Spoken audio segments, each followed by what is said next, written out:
vídeo já me apresentou, então não preciso me apresentar mais, né? Bem, quem tem algum conceito de automação aí? Quem já utiliza de algum conceito? Sabe como é que funciona? Tem poucas pessoas levantaram a mão. Só vi uma mão levantada aqui. Não, beleza. Primeiro, falar o básico, quem eu sou, né? Eu sou o Russani, eu sou aqui de São Paulo, trabalho no GFG, o conglomerado de empresas de moda do mundo. Então, tem Canui, Tricai, Dafit, algumas outras empresas na Índia, no leste da Ásia, leste europeu.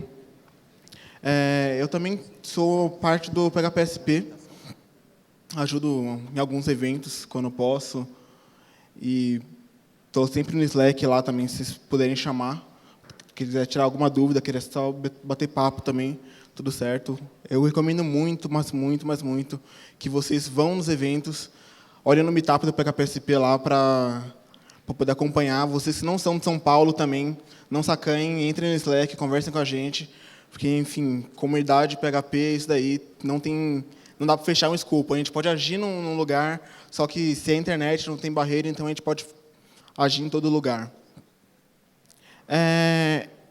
Agora, falando assim, quem usa teste aqui? A Diana falou muito sobre o teste. Vocês têm costume de usar TDD? Quem usa TDD? Eu tento sempre usar TDD. Nem sempre eu consigo. Às vezes eu estou com uma ideia na cabeça, começo a fazer as coisas, e no final eu vou testar. Mas sempre antes de fazer um commit, é bem comum que eu teste o que eu fiz antes de fazer o commit. Só que quando eu fiz tudo o que eu tinha que fazer e quero testar logo, eu não tenho nem aquele PHP Unit XML lá, que tem toda a definição certinha, para mim só rodar o PHP Unit direto. Aí eu testo como? Eu vou, eu dei um Composer install, estou lá com um PHP Unit na minha vendor, então vendor bin, tem que passar o bootstrap, o caminhozinho e a pasta de teste. Belezinha. É bem fácil isso daí, mas às vezes, como um bom humano que sou, eu erro isso daí, estou lá na pressão, tudo mais, e aí eu escrevo sem o bootstrap. Vai funcionar sem o bootstrap? Lógico que não vai. Aí dá aquele errinho. Aí você erra no bootstrap uma vez, a outra hora você erra num parâmetro que você não devia passar, a outra hora você passa o nome da pasta errada. Às vezes você coloca coisas que não tem nada a ver com o escopo do programa, e você fica nervoso. Você fica bolado. Merda, caramba. Eu queria só fazer minha tese, que estou errando. Estou aqui com o Mac, mas eu estou acostumado a digitar no Linux. Eu estou com Windows, estou acostumado a digitar no Mac. Então, eu fico nervoso à toa. Aí, o que eu faço para resolver isso? Eu começo a pensar, tá, eu estou me lascando aqui, digitando coisas erradas, porque eu acabei de ficar o final de semana inteiro mexendo com outro computador e desaprendi como é que usa o teclado. Perdi minhas mãos, não sei fazer mais nada.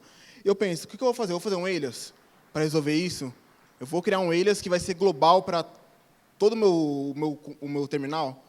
Não é muito saudável fazer isso. Então, eu vou e coloco toda essa lógica de rodar o teste num comando só. Eu abro um arquivo de Makefile. Quem conhece Make aqui? Vou explicar por cima, assim, muita gente não conhece. Esse daí é um arquivo de Makefile. Um arquivo de Make, né? Ele chama Makefile. Ali em vermelho a gente tem o teste. Deixa eu ver aqui, ó.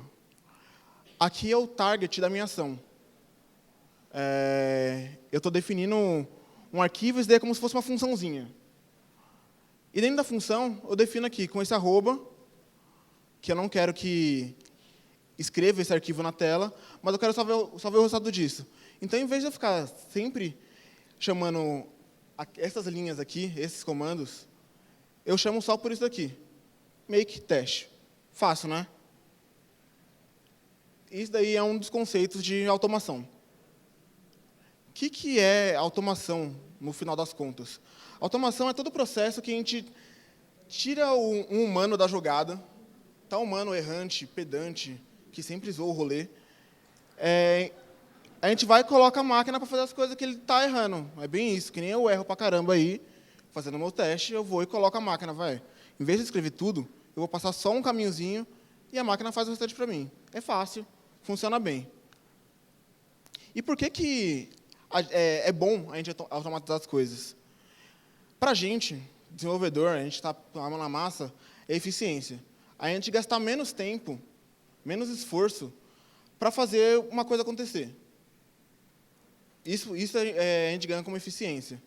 Eficiência também por outro ponto. Quando a gente erra, lógico, a gente errou, a gente tem que consertar o erro. Se é um erro besta, que nem eu errando o teste, é só rodar de novo. Mas, enfim, eu perdi tempo digitando uma coisa e vou ter que digitar de novo. Quando eu faço um erro de verdade, então eu fiz uma coisa que não deveria fazer, sei lá, aquele velho esquema muito legal de você vai commitar sem ver o que está fazendo, dá um push na master. Commita na master, dá um push, logo ninguém mais tem aquela head, você perdeu tudo, vai ter que voltar tudo que você fez lá, cherry pick, o caramba, o que devia ser 2 minutos, você vai levar 20, porque você vai ter que refazer um monte de coisa porque você fez errado. Isso é falta de eficiência. Você faz, refaz, e o resultado no final é o mesmo. Quando a gente automatiza as coisas também, a gente tem melhoria do processo. Por que a gente tem melhoria? A gente tem que conhecer o processo para conseguir automatizar ele. Se a gente tenta fazer uma coisa que a gente não conhece, automatizar um processo que a gente não conhece, lógico, a gente não vai nem sair da primeira página, a gente não vai nem conseguir fazer o básico, quanto menos automatizar alguma coisa. Para a empresa, tem outra vantagem, que também é boa para a gente. Tem um resultado único. Acontece muito, acho que já ouviu falar, mas hoje é menos comum acontecer isso, que é aquele esquema, funciona na minha máquina, vou rodar o deploy aqui, mas, o deploy funciona na minha máquina porque meu grep está na versão X, eu passo por isso. O Mac tem um grep diferente, muito louco, mó legalzão, e não é o comum do Linux, não tem PUR, por exemplo. Então, quando você automatiza o processo, quando você coloca todo mundo para fazer da mesma maneira, você escapa daquele negócio das pessoas dar o seu jeitinho ali para funcionar as coisas. O processo é único, o resultado também deve ser único quando você automatizar alguma coisa. Isso é bom para a empresa, é bom para a gente. Para a empresa, tem outros fatores que não envolvem somente a nossa eficiência, somente ser legal a gente fazer menos coisa. Envolve que ela tem menos prejuízo. Se a gente erra menos, a gente erra menos, a gente não se preocupa com consertar esses erros. E aí a empresa sabe que ela está alocando melhor os recursos dela, ela sabe que você, zoando a master, que estava com um deploy automático, por exemplo, não vai afetar nada. A empresa não vai parar de vender, por exemplo, porque você errou num processo que deveria ser único para todo mundo. E isso também, diferente de eficiência, a empresa vê muito produtividade. Qual a diferença entre uma coisa e outra? A eficiência, como eu falei, era o tempo pelo resultado. A produtividade é o recurso utilizado pelo resultado. Basicamente, é dinheiro. Então, você custa dinheiro, você é um recurso da sua empresa, você custa dinheiro. Você tem que entregar tanto. Se você entregar menos, você não está sendo produtivo. Isso é produtividade. Se você está errando muito, se o processo não está andando legal, você se torna menos produtivo. E a empresa perde dinheiro. Tudo que ela não quer é exatamente isso. Então você pensa, tá, é mó legal automatizar as coisas, então, né? Porque eu ganho, a empresa ganha, todo mundo ganha, é mó legal, vou fazer tudo. Vou automatizar patch de segurança, vai atualizar todos os negócios lá no meu kernel, vai atualizar sozinho. Vou fazer o escambau inteiro. Não vou mexer mais na máquina. Vou ficar no trabalho só para ganhar dinheiro lá, jogando videogame. Enfim. A gente pode pensar isso, lógico, não vai ser isso. Mas a gente pode automatizar tudo que a gente conhece. Tudo que a gente conhece bem. Então, se a gente conhece o processo, a gente faz sempre aquele negócio, é passível da gente automatizar aquilo. Porque, enfim, se a gente está fazendo direto, e não precisa a gente estar fazendo direto, a gente está perdendo tempo, a gente está perdendo nossa vida ali, fazendo uma coisa trivial. Mas tem uma coisa muito legal, assim, que é, na verdade, muito chata, que acontece quando você automatiza algo que você não sabe fazer. E aí você começa ali a fazer o negócio, vou automatizar um processo muito louco aqui. Você nunca mexeu com aquilo. Estou fazendo automação aqui. Vai lá, começa a codar os negócios, começa a codar os Python, as besteiras, tudo louco. Vai lá, mudou o processo. Aí fala, caramba, né, mano? Então, eu vou mudar, ó, vou atualizar aqui. O negócio vai andando, a sua automação vai andando junto, e você nunca, mas nunca consegue atingir o fim do processo. Porque, primeiro, o negócio começou a andar, assim, sendo que ele deveria estar estático, deveria ser algo concreto, e andou porque você também não sabia o que fazer. Se você tivesse automatizado no começo, daria certo. Se você soubesse o que estava fazendo. Você não perderia tempo, o negócio não andaria, e você não teria esse gráfico muito louco aqui, de o desenvolvimento estar seguindo forte e você não conseguir automatizar e nem conseguir fazer sua tarefa original, porque você não conseguiu fazer nenhuma coisa nem outra. Você fica blocado aí, deadlock, demissão, e muito louco, é nóis. Você também automatiza tudo que você não precisa olhar. Então, faz sentido, a gente pode pensar, faz sentido a gente ir lá e, sei lá, automatizar um processo interativo, por exemplo. Vou colocar lá no meu Jenkins, lá no meu servidor, para ele ficar rodando numa cron, um negócio que no final tem que ficar passando parâmetro. Não faz muito sentido isso, então, lógico, você não vai fazer isso também. Você tem que pensar muito também que não é porque é legal automatizar que vai valer o esforço. Como para a empresa você é dinheiro, como para você é tempo, você tem que pensar se automatizar um processo que te leva, sei lá, 5 minutos no mês, vale a pena você gastar 3 semanas automatizando. Às vezes o processo anda e não vale a pena você fazer aquilo. Esse é um gráfico legal que mostra o quanto, depois de 5 anos, o quanto você gasta o quanto você economiza de tempo automatizando uma tarefa. Então, você pode ver que vale muito a pena você automatizar uma coisa que te leva, sei lá, 30 segundos, 5 vezes por dia, mas não vale nada a pena você automatizar uma coisa que vale, os 30 segundos, você faz num ano. Então, a gente tem que pensar um pouco nisso. O que vale a pena automatizar, o que não vale. Eu vou ganhar tempo nisso mesmo, ou estou só perdendo tempo, só querendo ser o legalzão, fazer os negócios muito loucos, ser o da hora do rolê.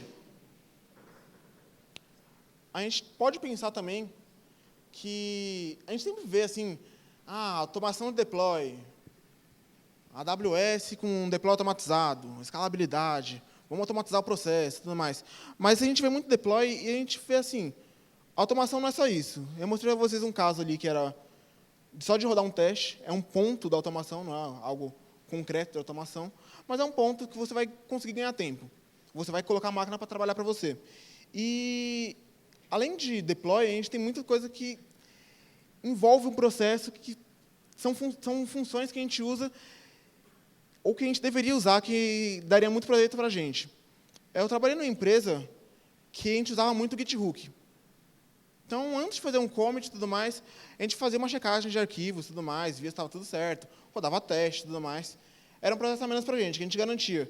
Se todo mundo tivesse com o Hook instalado, o cara não ia precisar ficar digitando lá o make test, ou vendor bin, sei lá o que, ou pegar PUnit. O cara ia ter que commitar e ele ia ter que passar por teste, basicamente. Então, o Hook, e mais qualquer script, é uma vantagem para você. Nessa mesma empresa, a gente tinha um Hook que passava o PHP-CS no código. Passava o code sniffer. Então, ele verificava o que tinha de irregular na escrita daquele código. Se tinha indentação zoada, se tinha comentário que não precisava, variável começando com maiúscula, classe começando com minúscula, tudo mais. E verificava isso só nos arquivos que você tinha modificado. Em uns 2 meses, mais ou menos, a gente reduziu em 80% todas essas variações, essas violações da PSR2 que a gente estava usando na época. Então, foram 2 meses bem tranquilos, assim, e ninguém ficou forçado, ninguém ficou vendo as métricas e falar, não, a minha meta na empresa, nesse sprint, vai ser arrumar o código. Ninguém fez isso. Todo mundo, quando ia fazer alguma coisa, quando ia fazer o commit, você tinha que ter esse cuidado de arrumar o arquivo. Se fosse uma coisa que não tivesse ali no hook, se o cara conseguisse commitar sem fazer aquilo, você acha que todo mundo ia fazer a verificação, arrumar tudo, ficar tudo bonitinho? É mó legal, mas, enfim, você tem trabalho para entregar e, às vezes, se você não for forçado ali a fazer uma coisa, você não vai fazer, porque não lhe convém fazer, né? O outro ponto que a gente sempre vê, que é muito, mas muito comum a gente ver de automação, são testes. A Diana falou um pouco sobre teste automatizado e tudo mais, vários tipos de pirâmide, camadas de teste automatizado, é bem legal. Mas eu tenho um caso que talvez vocês passem também. Às vezes eu preciso manter um componente em várias versões de PHP, porque na empresa que eu trabalho a gente tem 2 versões, pelo menos, rodando no PHP. A gente tem 5.5, 5.6, a gente pretende migrar coisas para o 5.7.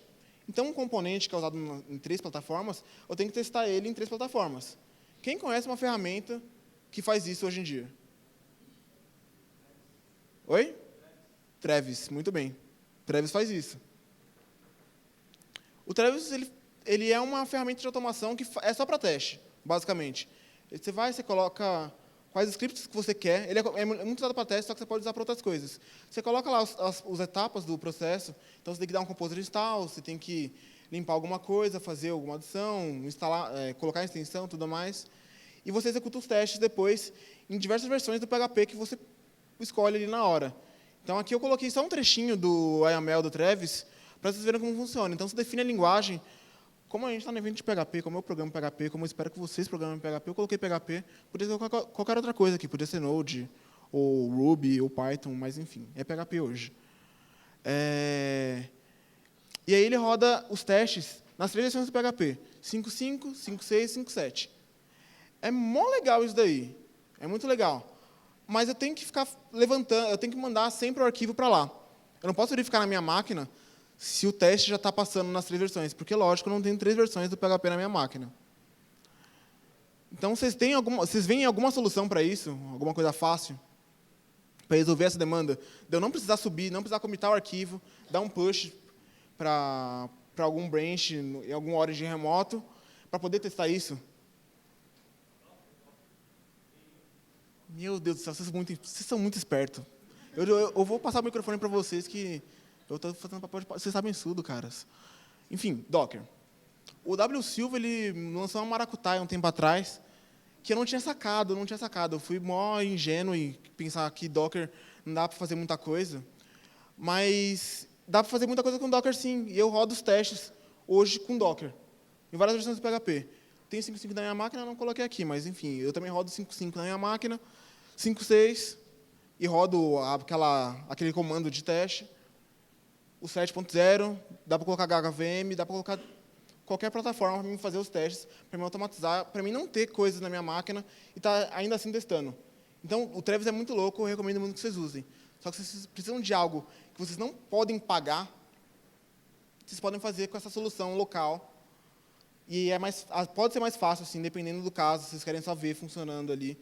Testar em PHP 7 quando você está com PHP 6, só para testar se o seu processo funciona, vocês podem testar somente assim.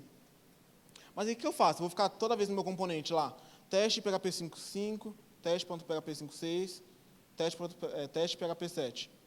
Não vale a pena, né? Eu já tinha mostrado para vocês aquele make. Então, eu coloquei um segundo carinha nesse make. Aqui, eu separei o comando de teste.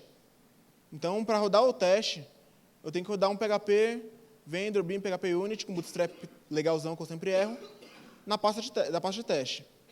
O comando do Docker, eu dou um Docker run, que nem eu tinha mostrado aqui atrás. Docker run, monta um volume. O que é o montar o volume no Docker? É eu ir lá e colocar uma pasta minha dentro de alguma pasta do container. No caso aqui, eu mapeio a pasta que eu estou atualmente para a pasta app. E aí eu rodo o PHP e aí passa para cá. Aqui eu escrevo, belezinha, qual que é a versão que eu quero. Eu escrevo o comando do Docker, que é esse daqui. Então, Docker run, passa o volume, PHP, a versão, que é uma dessas daqui, está no for. Depois eu rodo o comando do teste. Done, bonitão. Teste multi é o nome do cara. Eu só executo isso daqui. Teste multi. É meu Travis local, esse cara. Eu executo os testes numa boa, somente com isso daqui. Daí vocês falam, o famigerado deploy, que todo mundo fala. Então, é mamata o negócio, é teste, é fazer uns trickzinhos aqui bonitinho, colocar um hook ali, um hook acolá. Não precisa fazer deploy, então, automatizado, já que tem tudo isso daí? É lógico que não. Então, deploy, todo mundo fala muito porque ele é chato, ele tem muita etapa. Então, é pegar código, é instalar dependência, é você remover os arquivos desnecessários que você não precisa, é você compilar asset, é você aplicar configuração de ambiente, fazer build, empacotar, fazer o upload, fazer o download de outro servidor, desempacota, limpa cache, faz link simbólico, o escambau todo e dá mó trampo isso daí. É muita etapa, e não dá para você fazer isso passo a passo. Seria muito legal se fosse somente um comando só, porque tudo que é processo longo, ele traz medo. Se você chega na empresa, faz um deployzinho aí, mal fácil. Aí o cara te dá uma receita de bolo para fazer um deploy, lógico que você não vai fazer. Ou se fazer, você vai sentar ali e chorar. Não pode quebrar, porque se quebrar, você está lascado. Seria muito legal se fosse só isso daqui, um deploy. Simplifica tudo, deploy, coloca o environment que você quer fazer o deploy, passa qual que é a tag depois do git flow, mó legalzão. Mas você acha que dá para fazer isso num bash só, num arquivo de Python só? É lógico que também não dá. Então, para isso, a gente tem diversas ferramentas que auxiliam nesse processo. A gente tem, uma das coisas que fazem muito é usar build tools. Uma build tool já ouviu falar de Gradle, Maven, Ent, Eve, são bem comuns no Java, as ferramentas de build, porque o Java é compilado. Então, para ficar compilando um monte de módulo lá na mão lá é bem louco, é muita loucura. Então, eles automatizavam tudo, colocavam numa ferramenta que ia fazer todos esses testes. Ia lá, criava um pacotinho, fazia a compilação, enviava o jar. Essas são build tools. A gente tem 2 exemplos aí que eu falei de um monte, e eu recomendo 2 assim para vocês, que é o Ent e o Fing. O Ent é mais popular, ele é em Java, ele foi muito popularizado pela galera de Java e tem uma infinidade de plugins. Mas a gente trabalha com PHP, a gente trabalha com Java. Então, um monte de plugin, às vezes às vezes não. Tem um monte de plugin que não funciona para o nosso esquema de PHP. E aí tem o Fing, que é muito inspirado na sintaxe, na definição, e até como funciona mesmo, é bem baseado no Ent. Aqui é uma definição. Essa aí vai ser uma das únicas definições que eu vou colocar aqui, porque o tempo corre e está acabando. Mas eu só vou colocar essa definição aqui porque é uma coisa que eu acho bacana vocês verem como os 2 casos são bem parecidos. Esse arquivo de build.xml, ele serve tanto para Ent quanto para o Fing. Então, vocês lembram do Makefile? Onde eu definia lá um target e tudo mais? É a mesma coisa que a gente tem aqui, um target. Aqui eu defino o nome do projeto, que é só para ele mostrar, quando você executar isso, quando você executar o Ent ou o Fing, para ele mostrar qual o projeto está rolando. Aqui é um target default, se você não falar nenhum target, diferente do make, que você tem que falar o target, se você não falar, você nem precisa falar o target, tem um default também, mas eu não passei lá. Aqui, se você não falar um target, ele vai executar direto testes. E o BaseDir é vamos falar qual que é o underline dir, qual que é o root path da execução desse build. Então, beleza, ele criou aqui uma propriedade. A propriedade ele pode ser importada também por um arquivo chamado qualquer coisa, você pode importar. É comum você colocar ele como properties.build. Ele reconhece automaticamente, inclusive, uma boa prática, mas você pode importar outros nomes também. E aqui ele coloca uma propriedade e define aqui como uma localização dist. Belezinha. E o target é o testes. Aqui ele executa um make multitest que eu tinha feito antes. Coisa bem fácil, que você cria um make e você pode usar a estrutura do make depois para fazer uma automação. Depois você executa. Ent, coloca o build file, build.xml, por padrão é esse, você não precisa colocar essa variável, e coloca o target. No nosso target que a gente tinha lá, era o testes. Belezinha, rodou, vai executar aquele teste multi. Ferramentas de CI, de integração contínua. A gente tem um grande nome, na verdade, público, verdadeiro, assim, um grande nome, que é o Jenkins. Esse cara você deve ter ouvido muito falar, eu não vou entrar em muitos detalhes com ele, mas é o cara onde você vai colocar chamadas, onde você vai colocar quando que uma coisa deve ser executada, e depois do que, quando triga o que, quando tem um pull request, quando tem um commit, você vai colocar lá para o Jenkins escutar isso, com algum plugin e tudo mais, e vai fazer ele executar todos os processos de build para você, que você pode ter definido em make ou no Ent. O Bamboo é o famoso Jenkins de luxo. É da Atlassian, custa uma bagatela de dinheiros, e é bem legal também, é bem fácil de usar, integra muito com Gira. Ferramentas de configuração. A gente tem 3 grandes nomes aí, o Chef, o Puppet e o Ansible. Eu recomendo muito que vocês deem uma olhada no Ansible, por uma coisa só. O Puppet e o Chef, eles são master, têm master. Então, você tem que ter ele instalado nas máquinas também.